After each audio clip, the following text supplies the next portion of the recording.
Okay, basically the introduction to Shabbos we finished last week. So today we'll start the actual mitzvahs. We'll start with candle lighting, Kiddush, and then we'll get into the more nitty-gritty things of Shabbos. Okay, now there's a mitzvah, one of the rabbinic mitzvahs is lighting Shabbos candles. Now, it's a rabbinic mitzvah. They have to be lit, especially for Shabbos. Therefore, you made it? Walk around and around. Okay. No, sit here. No, sit there. Okay, so Shabbos candles have to be lit for the sake of Shabbos. Okay? I mean, if you light it Friday morning, it's not going to work. We're going to learn the earliest that you're able to light candles. There's two reasons for the reason why the Chachamim instituted this rabbinic mitzvah, right? So the rabbis instituted lighting Shabbos candles. One reason is kavod and einik Shabbos, honor of Shabbos and joy of Shabbos. Meaning like this: because Shabbos is such a holy day, the rabbi said you need to add candles which add festivity. It has festivity and ceremonial. The candles enhance the pleasure of the meal, because the Gemara says when you see what you eat, try to eat with your eyes closed. You're not going to enjoy the food so much. When you see what you eat, so then you enjoy the food much better. Because by Shabbos you want to enjoy the food. Don't forget they didn't have electricity in those days. If you didn't have Shabbos candles, you're not going to enjoy the food. So this is one reason. The honor of Shabbos and the enjoyment of Shabbos. Second reason why the Chachamim instituted this whole concept of Shabbos candles is it's called Shalom Bayis, peace in the home. Why? Because when you have a dark house and you don't see where you're going and you trip on something and you bang into the wall, the tendency is to scream at the next person in the house. Either spouse, the kids, whoever it may be, you scream at them. So to dispel that notion, Chachamim said you have to have Shabbos candles lit. Okay, so there's two reasons for Shabbos candles: enjoyment of Shabbos, right, and the festivity of Shabbos, and Shalom Bayis. What's the difference between the two reasons? The difference would be very simple. Do you have to light candles in every room or only in the room where you're eating? Only in the room you're eating. Well, if the reason is to enjoy the food, then you have to light it only in the room you're eating. The other rooms don't need candles. If the reason is not to bang into something, fall and trip over something in the dark, then you would need in every room, not necessarily in the room that you're eating. Yeah, you say a bracha though, you don't say a bracha. So the halachos says like this: both reasons are correct. Okay. And therefore we do it for either reason. Meaning, you light in the room where you're going to be eating, plus any other room. This is very important and people need to know. Any other room that you're going to be using as Shabbos needs to have a light on. Not candles, you can have electric lights. Okay? But you need to be able to see. So therefore, even halacha says like this. Let's say you're in a bedroom, okay? You also have to have a light on in the hall that if you have the door to the bedroom open, you'll be able to see in the bedroom. Because some people want, complete darkness in the room when they sleep. So as long as you're able to open a hallway door and then you'll be able to see what's going on in the room, so that's also fine. But based on this, any room that you're going to be using in Shabbos, you need to light candles. The primary room that you need to light candles in, and that's the minhag, where do you make the bracha on lighting the Shabbos candles? In the room that you're going to be eating. Okay? So therefore both reasons apply. Also, bathroom also is included in this? Yeah. The bathroom also needs a light. It doesn't have to have a big light. It can be a little light that you can see what you're doing. But that's part of the mitzvah, by the way, of Shabbos candles. Because according to certain opinions, the whole reason of lighting Shabbos candles is to be able to see what you're doing. And not trip and fall and bang into something or whatever it may be. So therefore, again, even in a room let's say a bedroom where you don't want the light, nevertheless you still need to have a light accessibility, either in a closet that you can close the door or in a hallway that you can close the door, whatever, to have light in every room. Now, what's the procedure for lighting Shabbos candles? Number one, to do it on time. Lately it became a trend, in most of America today, we'll see when you light, what time is candle lighting. So in America, we go basically 18 minutes before sundown. In Yerushalayim, it's 40 minutes. In other cities, it's 35 minutes. A lot of places have different minhagim, different customs of when you ben shlicht. The bill in America, the accepted minig throughout America is 18 minutes before sundown. That's the candle lighting time to light the candles. So many people think, okay, I have the 18 minutes, Let's say candle lighting is 5 o'clock, and so sundown is 5:18, right? 5:18 for sure is Shabbos. Okay. So women say, okay, I'll light the candle until 5:15, 5:16, 5:17. I got plenty of time to do it. That's forbidden. You have to light candles. At the time, you have to light candles. If you didn't, then you have the 18 minutes to light the candles. But you're not allowed to rely, in the beginning, to begin with, on lighting candles less than 18 minutes before sundown. That has to be done. Okay, so the din is like this. The ideal way of lighting Shabbos candles is, number one, a woman should be dressed Shabbos-dik already. How about in her Shabbos robe? Shabbos robe, Shabbos-dik. Preferably, she should daven mincha before. Okay? Now, what happens if a woman is running late, and if she changes into her Shabbos clothes, she'll be too late for lich benchen, then obviously you light it the way you are. In other words, ideally, a woman should have already daven mincha. If they daven mincha, they should have already dressed into Shabbos clothing, and then when they ben shlich, they light the candles, then they're doing it the proper way. It's also a custom, and this is, the Rabbi mentioned this many, many times, that before you light Shabbos candles, you give tzedakah.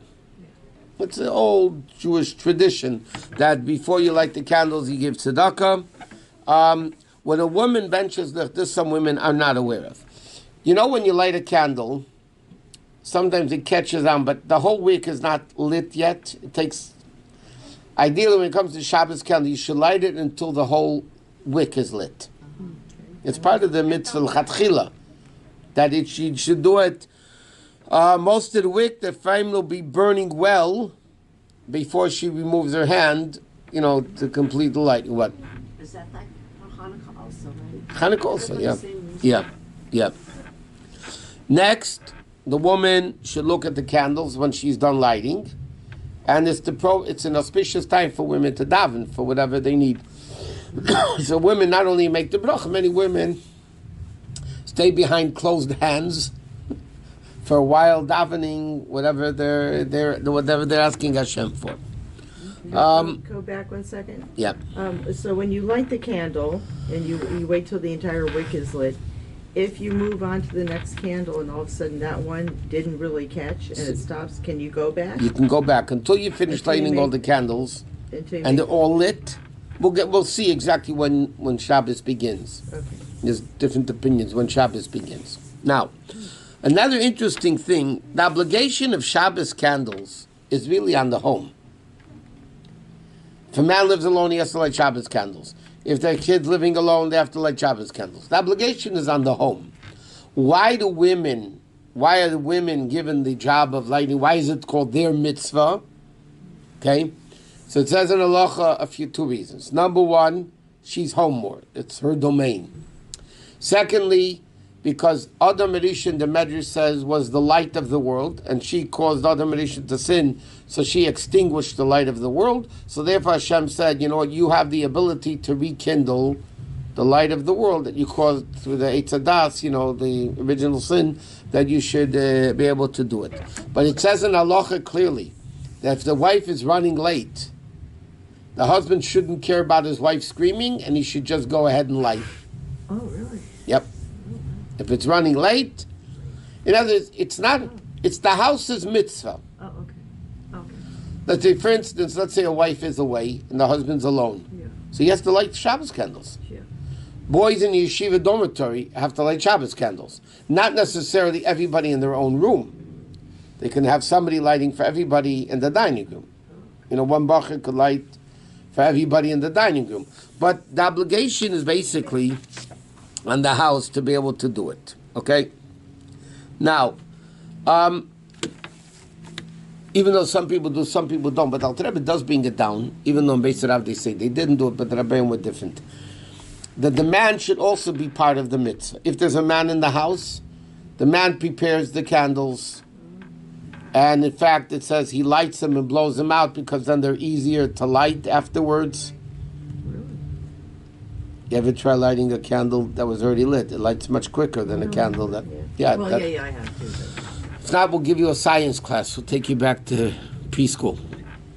You do that. Huh? We do that every week. What, in preschool? We pre-light it. You pre-light them. Lights them. Hillel lights them for us too. Yeah, whatever. But you light them and then you blow them out, and then it's easier to... The man is doing this. He wants the part of the mitzvah. So part of the mitzvah is making the candles, melting them down, whatever. But the mitzvah is on the... Basically, it's considered one of the three women's mitzvah. You know, Chana, Chala, Nidad, Lakat, Saner, Kashrus, and Taras Mishpacha, and lighting Shabbos candles, the woman's thing. Now, what happens, deaf mute person who is not mentally sick, kids, we know that the Rebbe started a campaign, and the Rebbe said it wasn't a new campaign, this was going on already for, he's afraid of the thing. You're fine. Okay. I'm getting some tea. So the Rebbe wanted girls from the age of 3, and then sometimes the Rebbe said already, once they're able to talk and make the bracha, they should be lighting the candles already. Oh, wow. So many girls started at 2, but the official age that the Rebbe wanted was the age of 3. And the Rebbe brought an interesting proof from Chumash. It says that when Eliezer went to get a shidduch for Yitzchak and he came back with Rivka, and it says in the pasuk that when he brought her home, he brought her into the tent of Sarah, Yitzchak's mother. But what does it mean, the tent of Sarah? So Rashi quotes from the Medrash, there are 3 unique things that happen in the house. Number 1, there was a bracha always in the dough. Meaning whenever Sarah baked something, there was a bracha in it. Okay. Secondly, the candles that she lit on Shabbos, lit from Shabbos to Shabbos.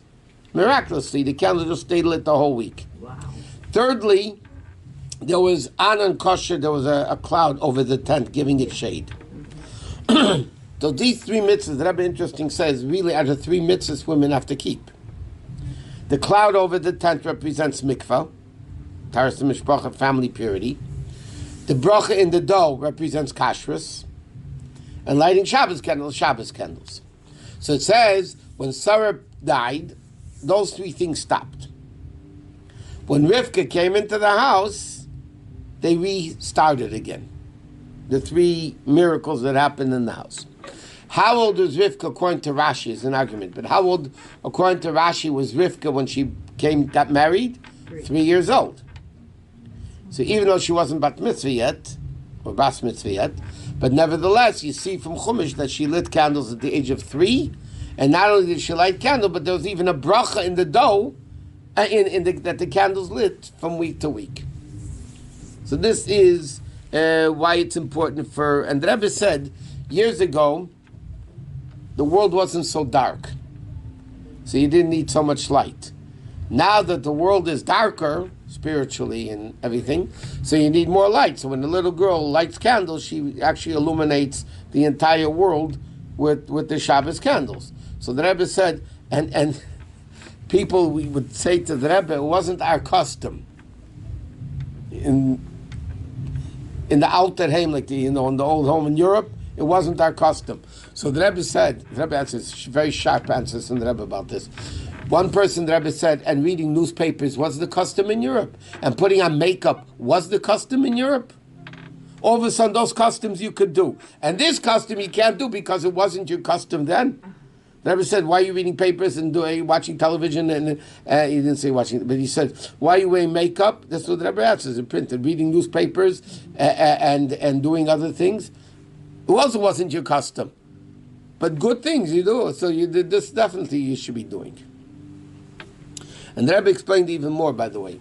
The Rebbe explained that before World War II, many, many girls were lighting Shabbos candles. before they were married. Why did it stop? The Rabbi said very simple. During the wartime, beside the fact that they were mamish poor, okay, their hunger years, the people were very, very poor. They also weren't able to get candles because all the candles were taken away for the war, whatever. They needed all that stuff. So it was barely enough for the mothers to get candles.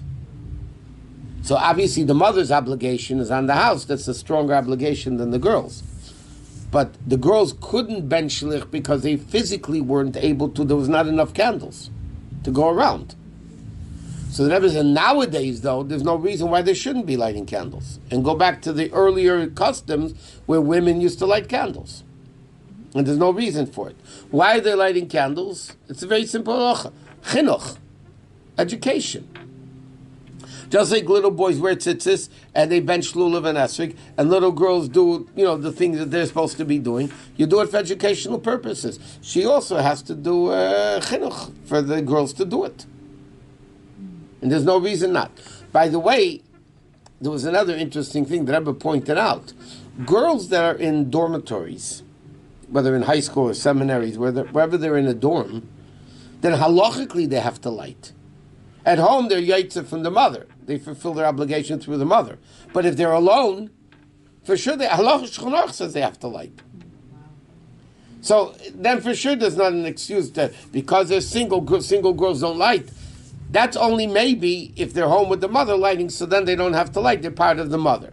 So a woman that isn't Lubavitch would never, and she didn't get married, she would never light? A lot of them didn't unless if they lived alone. If they lived alone, then they had to. Then halacha says the house needs candles. So they have to if they live alone. That's for sure. Now, what happens technically, even though that's not our custom, what happens if you go to somebody else's house to eat?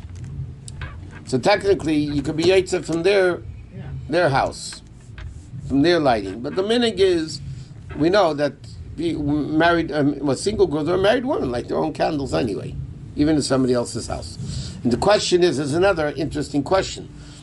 What do you gain by lighting candles that you should make a bracha because there's already candles lit? So what are you gaining by lighting candles? There's already candles lit. So you can ask the same question, if there's electric lights, what do you gain by lighting a candle? Or even more so, what's the answer? When you light more candles, there's more joy. So even, and the Rebbe said the example, when a married daughter comes to eat with her mother, she still lights. A daughter-in-law comes to her mother-in-law. They still light. I mean, they're still going on. So you see that adding light into the room adds more simcha, more joy, more einig, and you can see better and, everything else. Okay, eating out. Okay, by the way, now here's an interesting thing. What happens if a woman is living alone and she's going out to eat somewhere Friday night? Happens, right? So now the question, what should she do? So the halach is, and she's not going to the people until after Shabbos begins, so she can't even go light candles even if she wanted to in their house. So the din is she needs to light candles in her own house anyway, because remember, for the second reason, that you shouldn't fall and you should be able to see where you're going. So they light candles in the house. But there's a little problem with it. You can't light candles and leave right away, and when you come home the candles are out. But if you're gone like 5 hours. 1 second. I said, so you can't leave right away and then come home 5 hours later and they're 4-hour candles or 2-hour candles. Because then you made a bracha in vain, basically, because the whole purpose of candles is to benefit from the candles. You hit and run, and then you're coming home, they're not lit anymore, so you're not benefiting from the candles. So what do you do? How long do you have to stay in one? So I'm saying, so what's the din? You have to stay a short period of time next to the candles, like say Tillim, or do something next, even just sit there. 10 minutes? No, even less. Oh, at least they have to these. Or, no, you don't have to stay that long. But the question is, Unless if you have long candles, you know what I mean? Unless you have long candles, that when you come home, it's still lit. 5 minutes? 5 minutes, 10 minutes. You're still benefiting from the candles. When you light, say you're lighting the candles, and then you say, oh my goodness, I forgot. Did I turn off my whatever stove? Even you haven't said the bracha yet, so can you run out like to the stove and turn the stove off, and then since you didn't say the bracha? The problem is we're gonna soon get there, maybe. I thought you were When does Shabbos begin for the woman? That's right. When she finishes lighting, or when she makes the bracha? So some people say when she finishes lighting. Now, if you finish lighting all the candles, see, if you didn't, let's say you light 5 candles and you lit 4, right? So then you didn't accept Shabbos yet. Then you can realize, stop, go turn off the stove or whatever, and then come back and lit the 5th candle. Once you lit the 5th candle, according to many opinions, you accepted Shabbos already. Then you couldn't do it. You could tell somebody that didn't accept Shabbos yet, i.e. a man or a woman that didn't ben shlicht, you could tell them directly and clearly, please turn on the stove, off the stove, lights or whatever you want. So what's the answer? After we If you're desperate, then you can rely on the opinion that says the bracha is what really makes Shabbos happen.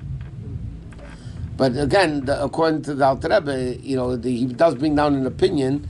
He said that's why many people don't extinguish the match; they just put it down. Yeah.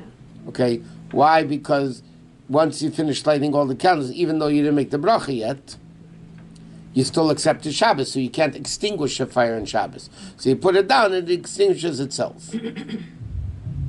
Okay? But if it's really a time of need, you can rely on the opinion that says that the Shabbos actually begins for you when you make the bracha versus, but ideally you should try to accept Shabbos when... Now, what happens if a woman didn't daven mincha yet? She didn't have time, she was rushed, whatever, yeah? And she wants to daven mincha after candle lighting. She should have in mind when she lights candles, she's not accepting Shabbos yet as far as davening mincha goes. Then she's able to daven mincha afterwards. But otherwise, just finishing lighting all the candles, then she actually accepts Shabbos.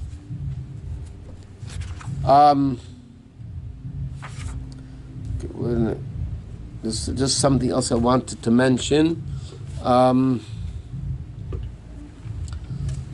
What happens if somebody is in a hotel, a hospital? You can't light candles. Right. So there are different opinions. Everybody says you should turn on the electric lights.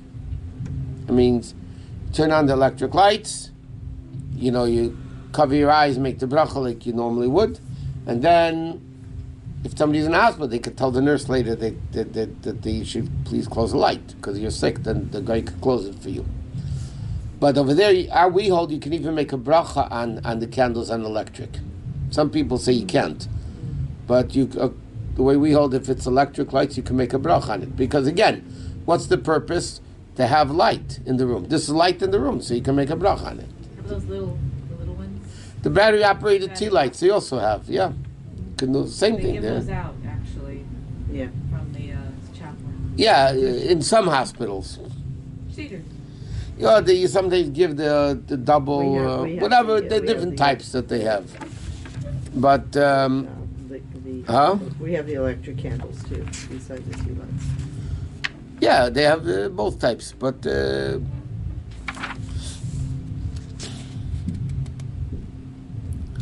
what did you asked a question? I'm just trying to remember what I wanted to say. It was important. What did you ask? What happens? The oven was on. No, the oven was not When we that. light the Turning candles. off the oven. When is it when bringing Shabbos? Okay, so that we'll get more details. We'll get to when we actually get there. Okay, the cams. Proper time for lighting. What time is it over there? 8:30. We started a little late. Let's learn a little bit more, and then we'll go to Tanya. Okay, what's the proper time to light candles? So he said, accepted thing in America is 18 minutes, and not in other parts of the world. Yerushalayim, let's say, writes 40 minutes. In Tel Aviv, I think they're like 25 or 30. Every place, the different customs, what to do it.